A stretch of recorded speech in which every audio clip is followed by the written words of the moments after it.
After 16 days, President Obama has signed a bill reopening the government and averting a default. This morning, in an address to the nation, he laid out an agenda for members of Congress as our nation works to move forward. Joining us live right now from Washington is Senator Brian Schatz. Good morning, Senator. Good morning. Aloha. So the president is calling on Congress to focus now on growing the economy. How do you plan to help do that? Well, I think that's exactly right. The president, I think, was frustrated, as all of us were, about this unnecessary pain that we caused families across the state of Hawaii. You know, it was hurting businesses, it was hurting individuals, and I think what was most frustrating is that there was just no need for it.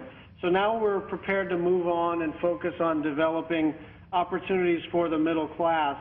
I know the president and Harry Reid and I and others are working on a middle-class agenda to generate jobs. A couple of things that we need to do in Hawaii. We need to invest more in infrastructures in terms of ports, highways, and our airports.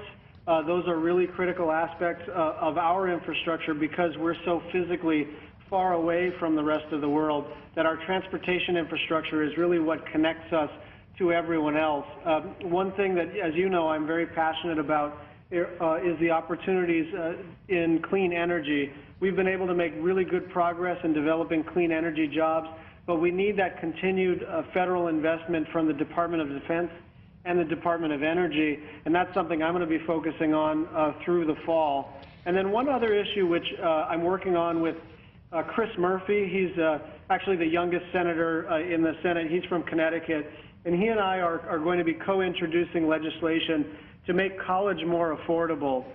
This is really an important issue for all of us. We're either, you're either a student and trying to pay off those loans, or you're a parent and trying to prepare to allow your kids to attend college, or even in a lot of instances, grandparents are worried about the cost of college. And so one of the things that we need to do on the federal side is make sure that the cost of college doesn't outpace the middle class's ability to pay.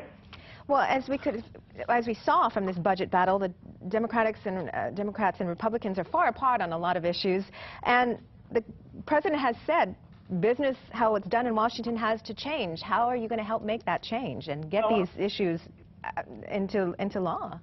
Well, there is a silver lining here, and that is that there was an emerging sort of caucus of common sense, as President Obama called it, in the United States Senate. There are at least a dozen, and depending on the piece of legislation, sometimes 20 or 30 Republicans who are willing to work across the aisle with the Democrats when it's in the interest of the people.